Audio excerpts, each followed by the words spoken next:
आज हम आपके लिए एक हिंदी की बहुत ही महत्वपूर्ण क्लास लेकर आए हैं, जो कि हिंदी का लौकिक गद्य साहित्य पर है। और कक्षा में बहुत ही महत्वपूर्ण प्रश्न कराए जाएंगे आपको। और आपने विशेष करके ध्यान देना है कि इस प्रकार की पहले क्लास देखी नहीं होगी, क्योंकि हमने आदिकाल पे ही 6 क्लासें बना दी है अभी तक। और जिस भी भाई दोस्त ने क्लासें नहीं देखी है वो कृपया करके सभी क्लासें देखें। आदिकाल का एक भी पॉइंट छूटने वाला नहीं है। तो इसी के साथ कक्षा को शुरू करेंगे। और दोस्तों, कक्षा अगर आप किसी को पसंद आती है तो कक्षा को लाइक करेंगे, शेयर करेंगे और आप सब्सक्राइब करेंगे। तो दोस्तों, इसी के साथ कक्षा को शुरू करेंगे। आज का टॉपिक है लौकिक गद्य साहित्य। चलो दोस्तों, आज क्लास यहीं से शुरू करते हैं।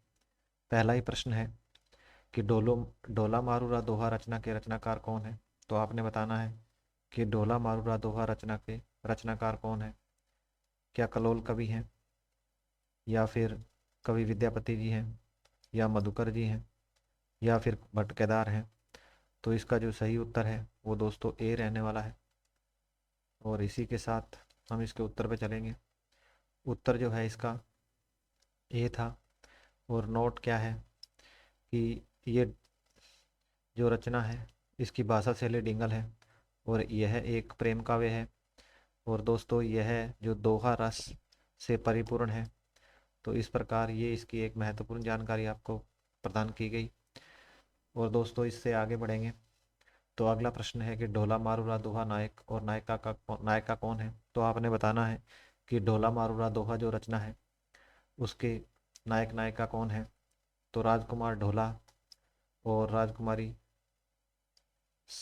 समालवणी है, या नायक ढोला और राजकुमारी मारवाणी है, या नायक ढोला और राजकुमारी राजमती है, या ढोला और संयोगिता है। तो इसका जो उत्तर है दोस्तों ये रहने वाला है बी, यानी कि जो राजकुमार है ढोल नायक जो है वो राजकुमार ढोला है, और राजकुमारी जो है या नायिका जो है वो राजकुमारी मारवाणी है। और सहनायिका जो है समालवणी है। तो ये ध्यान देना है आपने। इसी के साथ हम इसके उत्तर पे चलेंगे। उत्तर जो है इसका बी है। और दोस्तों, इसी के साथ सहनायिका जो है मालवा की राजकुमारी मालवाणी है। तो दोस्तों, इसी के साथ अगले प्रश्न पे चलने वाले हैं। अगला जो प्रश्न है कि ढोला मारूरा दोहा रचना की श्रृंगार शैली। तो आपने देखना है कि ढोला मारूरा दोहा रचना का जो श्रृंगार शैली का किस कवि ने अनुकरण किया है। तो जो रीतिकाल का कवि है। और उन्होंने किसने जो ढोला मारूरा दोहा रचना के श्रृंगार शैली को अपनी कॉपी किया या जो नकल किया है या अनुकरण किया है, तो कौन है। क्या आलम है, या फिर बिहारी है, या देव है, या गणानंद जी है। तो इसका तो दोस्तों उत्तर रहने वाला है वो बी रहने वाला है। और इसी के साथ हम इसके उत्तर पर चलेंगे। तो उत्तर जो है इसका बी था। और इसी के साथ दोस्तों, कविवर बिहारी की रचनाओं में जो श्रृंगार रस है वो देखने को मिलता है ढोला मारूरा दोहा रचना के हिसाब से, या उसका अनुकरण किया गया है। विद्यापति का समय काल कब से कब तक माना जाता है। तो आपने ये बताना है कि विद्यापति जी, महाकवि विद्यापति जी को का समय काल लगभग क्या माना जाता है। तो आपने बताना है 1351 से 1460 है, क्या 1350 से 1461 है, या फिर 1350 से 1460 है, या फिर आपने बताना है कि 1351 से 1460 है। तो इसका उत्तर जो है दोस्तों वो रहने वाला है सी। और इसी के साथ हम इसके उत्तर पे बढ़ेंगे। उत्तर जो है वो इसका सी था। और इसी के साथ दोस्तों, विद्यापति का जन्म जो है बिपसी ग्राम में, जिला दरभंगा, बिहार में हुआ है। तो ये ध्यान रखना है। इसी के साथ हम प्रश्न संख्या 5 पे चलेंगे। तो दोस्तों, अगर क्लास स्पीड चल रही है या तेज़ी से बढ़ रही है आगे, तो कृपया क्लास को आपने क्वेश्चन आते क्लास को पॉज करना है, उसका आंसर देना है, और फिर आपने हमारे आंसर का मैच करना है, और इसके बाद आपने आगे बढ़ना है। तो दोस्तों, क्लास बहुत ही महत्वपूर्ण है। तो इसी के साथ देखते हैं दोस्तों, कवि विद्यापति जी कौन रचना मैथिली भाषा में लिखी हुई है। तो आपने बताना है कि कौन सी रचना जो है विद्यापति जी की मैथिली भाषा में है। तो आपने बताना है क्या पदावली है, या फिर कीर्ति पताका है, या फिर कीर्तिलता है, या फिर ऊपर दी हुई सभी रचनाएं हैं। तो दोस्तों अवधि में जो लिखी है वो है पदावली, ठीक है। और इसके साथ जो कीर्तिलता और कीर्ति पताका है ये अवट में लिखी गई है,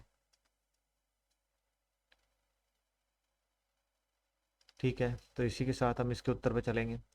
उत्तर में लिखा है कि 1380 की रचना है पदावली, ठीक है। ये था आंसर। और 1380 की रचना है, इसके साथ ये मैथिल भाषा में लिखी गई है, जिसके कारण इनको क्या कहा जाता है, मैथिल कोकिल कहा जाता है विद्यापति जी को, ठीक है। इसी के साथ अमीर खुसरो का जन्म कब और कहाँ हुआ, तो आपने बताना है कि विद्यापति अमीर खुसरो जी का जन्म जो है कब और कहाँ हुआ। क्या 1125 में लाहौर में हुआ था, या फिर 1255 पटियाली एटा में हुआ है, या फिर 1255 कानपुर में हुआ है, या 1250 पटियाली एटा में हुआ है। तो इसका जो उत्तर है दोस्तों वो रहने वाला है बी, अमीर खुसरो जी का जन्म 1255 पटियाली एटा में हुआ है। इसी के साथ हम देखते हैं कि जो मूल नाम है अमीर खुसरो जी का वो है अब्दुल हसन या अबुल हसन, ठीक है। उपनाम जो है इनका तुर्क के अल्लाह कहा जाता है, इन्हें तोता हिंद कहा जाता है, यानी कि हिंदुस्तान की तूती कहा जाता है। तो इस प्रकार से आपने देखा कि उपनाम और मूल नाम क्या है। अमीर खुसरो के गुरु का क्या नाम है, तो आपने बताना है कि अमीर खुसरो के गुरु का क्या नाम है। तो गुरु कौन थे आपने बताना है कि निज़ामुद्दीन औलिया जी थे, या फिर सैफुद्दीन महमूद थे, या गयासुद्दीन बलबन थे, या फिर ख्वाजा इजुद्दीन थे। तो दोस्तों इसका उत्तर रहने वाला है ए, यानी कि निज़ामुद्दीन औलिया जो इनके गुरु थे। और इनकी मृत्यु पर इन्होंने एक दोहा पढ़ के भी सुनाया था। और इन्होंने जब मृत्यु हुई तो ये वहाँ से आए थे, और दिल्ली में इनकी दरगाह है निज़ामुद्दीन औलिया की, और वहाँ पे इन्होंने कहा था कि तो इसी के साथ इसके उत्तर पे चलते हैं। जो ख्वाजा इजुद्दीन है वो खुसरो खुसरो खुसन की उपाधि खुसरो जी को दी इन्होंने, और यह जो उपाधि है वो 12 वर्ष की अल्पायु में मिली इनको। तो दोस्तों इसी के साथ हम प्रश्न 8 पे चलेंगे कि अमीर खुसरो की रचना है। तो आपने बताना है अमीर खुसरो की रचना क्या खालिकवाड़ी है, पहेलियाँ हैं, मुकरियाँ हैं, गज़ल हैं, और या दो सुखने हैं, नुब्सहर है, या ऊपर दी हुई सभी है। तो इसका उत्तर जो रहने वाला है दोस्तों ये रहने वाला है डी, यानी कि ऊपर दी गई सभी रचनाएं जो है वो जो है अमीर खुसरो की है। और अन्य रचनाओं की बात करते हैं दोस्तों, तो अन्य रचनाएं जो है नज़ारा ए हिंद है, नजरा ए हिंद, हालात ए कन्हैया है, उसके बाद ढकोसले है, कव्वाली है, उसके बाद कुछ गीत हैं। तो इस प्रकार देखा आपने कि जो अमीर खुसरो जी की है पूरी रचनाओं का विवरण आपको दिया गया है। इसी के साथ प्रश्न 9 पे चलेंगे दोस्तों। आमिर खुसरो ने दिल्ली सिंहासन पर लगभग कितने राजाओं का अवरोहण मतलब समय देखा है, तो आपने बताना है क्या 9 राजाओं का देखा है, या फिर 10 का देखा है, या फिर 11 का देखा है, या 12 का देखा है। तो इसी के साथ दोस्तों प्रश्न जो है 9 का सी है उत्तर। और इसी के साथ इसके उत्तर पे चलेंगे दोस्तों। तो इसका जो उत्तर बी रहा, इन्होंने क्या है गयासुद्दीन बलबन से लेकर अलाउद्दीन और कुतुबुद्दीन मुबारक शाह तक का कई पठानों बादशाहों का समय देखा, मतलब कुल 11 बादशाहों का समय देखा इन्होंने। तो इसी के साथ दोस्तों हम बात करेंगे ढोला मारूरा दोहा रचना के मुताबिक विवाह के समय नायक और नायिका की उम्र क्या थी, मतलब ढोला और मारवाणी की उम्र क्या थी। तो आपने बताना है कि ढोला की उम्र क्या थी, 2 साल थी, उनकी 1.5 साल थी, या ढोला की 5 साल थी, मारवाणी की 3 साल थी, या ढोला की 3 साल थी और मारवाणी की 2 साल थी, या फिर ढोला की जो एज है वो 3 साल थी और मारवाणी की 1.5 साल थी। तो इसका जो उत्तर है दोस्तों ये रहने वाला है डी, यानी कि जो नायक नायिका थी, नायक ढोला की एज जो 3 साल थी और मारवाणी की 1.5 साल थी। तो इसी के साथ हम उत्तर पे बढ़ते हैं दोस्तों। उत्तर जो है इसका ढोला की बात करें तो जयपुर के कछुआ वंश के शासक कछुआ वंश के शासक राजा नल का पुत्र राजकुमार ढोला था इसका नायक। और मारवाणी जो है पुगल बीकानेर के राजा पिंगल की पुत्री राजकुमारी मारवाणी थी, और सहनायिका जो है वो मालवा की राजकुमारी मालवाणी थी, ठीक है। इसी के साथ हम इसके अगले प्रश्न पे पढ़ेंगे। अगला जो प्रश्न है प्रश्न संख्या 11 है कि विद्यापति की किस पुस्तक में तिरहुत के राजा कीर्ति सिंह की वीरता, उदारता और गुणाग्राहकता आदि का वर्णन किया गया है। तो आपने बताना है विद्यापति जी ने किस रचना में अपनी तिरहुत के राजा कीर्ति सिंह की वीरता, उदारता, गुणग्राहकता का आदि का वर्णन किया है। तो आपने बताना है क्या ये रचना पदावली है, क्या ये रचना कीर्ति पताका है, और या ये रचना कीर्ति लता है, और या इन सभी में किया गया है। तो दोस्तों इसका जो उत्तर है वो रहने वाला है सी।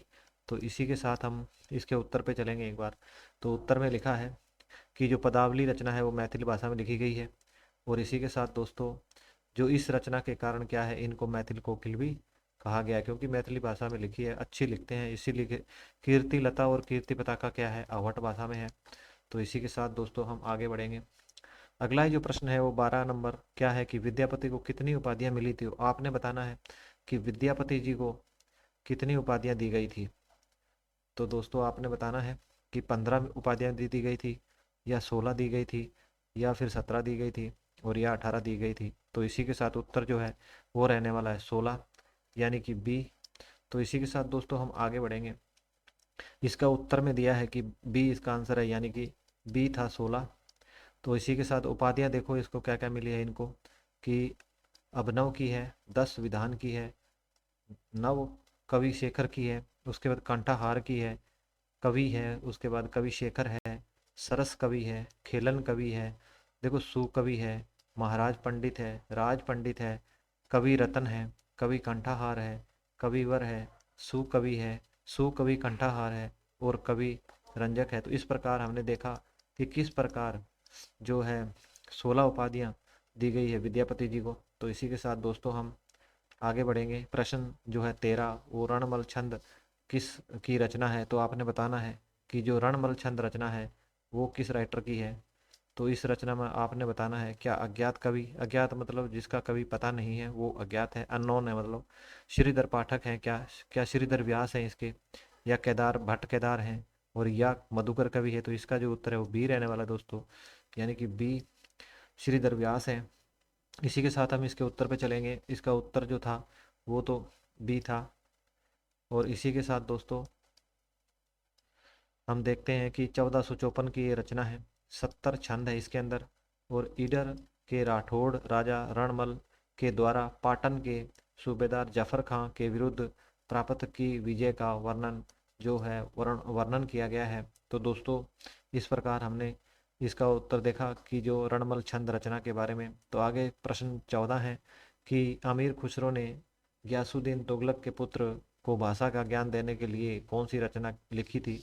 तो आपने बताना है कि अमीर खुसरो जी ने गयासुद्दीन के पुत्र गयासुद्दीन तुगलक के पुत्र को भाषा का ज्ञान देने के लिए कौन सी रचना लिखी थी। तो आपने बताना है क्या खालिकवाड़ी को लिखा गया है, या फिर दो सुखने लिखी गई है, या नजरात हिंद हिंद लिखी गई है, या नो सिपर लिखी गई है। तो इसका उत्तर दोस्तों ए ठहरने वाला है, यानी कि जो खालिकवाड़ी रचना है वो अमीर खुसरो जी ने गयासुद्दीन तुगलक के पुत्र को भाषा का ज्ञान देने के लिए सीख लिखी है। और ये जो रचना है इसमें अरबी फारसी तुर्की हिंदी के विपरीत शब्दों का प्रयोग किया गया है, और एक ये है, एक क्या है, शब्दकोश है दोस्तों। तो इसके साथ ये उत्तर ठहरने वाला है। तो हम इसके साथ इसके उत्तर पे चलेंगे। तो दोस्तों खालिकवाड़ी जो रचना है वो एक क्या है, शब्दकोश है, ठीक है। इसी के साथ दोस्तों जिसमें क्या है तुर्की, ओके, उसके बाद क्या है अरबी, फारसी और हिंदी के पर्यायवाची शब्दों का प्रयोग किया गया है, ठीक है। तो इसी के साथ हम अगले लास्ट अंतिम प्रश्न पे चलते हैं दोस्तों। आज का अंतिम प्रश्न है कि अमीर खुसरो को संगीत के क्षेत्र में कौन सा वाद्य यंत्रों की खोज की, या कौन से संगीत की खोज की। तो आपने बताना है क्या सितार और सितार वाद्य यंत्र है, या फिर कव्वाली है, या तराना गायन है, या फिर उसके बाद गजल है। तो दोस्तों इस क्वेश्चन का जो 15 का जो आंसर है वो रहने वाला है ए, यानी कि अमीर खुसरो को संगीत के क्षेत्र में जो वाद्य यंत्र है वो सितार सितार वाद्य यंत्र की खोज की इन्होंने। और इसी के साथ हम दोस्तों ए उत्तर जो कंप्लीट होने के बाद हम देखते हैं कुछ पहेलियों की चर्चा करेंगे अमीर खुसरो जी की। तो अमीर खुसरो ने लिखा है कि एक थाल मोती से भरा, सबके सिर औंधा धरा, चारों ओर वह थाली फिरे, मोती उससे एक न गिरे। तो दोस्तों इसका जो पहेली का जो अर्थ है वो क्या रहने वाला है कि एक थाल मोती से भरा, सबके सिर औंधा धरा, चारों ओर वह थाली फिरे, मोती उससे एक न गिरे। तो दोस्तों इसका जो उत्तर है वो ए रहने वाला, आकाश रहने वाला है। इसी के साथ हम देखते हैं कि एक नार ने अचरज किया, सांप मार पिंजरे में किया, ज्यों ज्यों सांप ताल को खाए, ताल को खाए, है ना, खोए नहीं है ताल को खाए, सूखे ताल सांप मर जाए। तो इसका क्या रहने वाला है कि एक नार ने अचरज किया, सांप मार पिंजरे में किया, ज्यों ज्यों सांप ताल को खाए, सूखे ताल सांप मर जाए। तो इसका जो आंसर है दोस्तों इस पहेली का वो रहने वाला है दिया बाती। देखो आगे है, जो कि एक एक नार दो दो को ले बैठी, टेढ़ी होके बिल में बैठी, जिसके जिसके बैठे उसे सुहाए, खुसरो उसके बलबल जाए। तो इसका जो आंसर क्या रहने वाला है कि एक बार दोबारा पढ़ते हैं कि एक बार एक नार दो दो को ले बैठी, टेढ़ी होके बिल में बैठी, जिसके जिसके बैठे उसे सुहाए, खुसरो उसके बलबल जाए। तो इसका जो उत्तर है दोस्तों पाजामा रहने वाला है। तो दोस्तों आज की कक्षा जो है इस प्रकार हमने कक्षा को संपूर्ण किया, और ये कक्षा आप सभी के लिए बहुत ही महत्वपूर्ण है। तो अगर कोई बाद में देखता है तो इस कक्षा का जो है आपने पक्का कमेंट करके बताना है, और आपको हमारी कक्षा अच्छी लग रही है तो आपने चैनल को सब्सक्राइब करना है, लाइक करना है, और क्या करना है, शेयर करना है।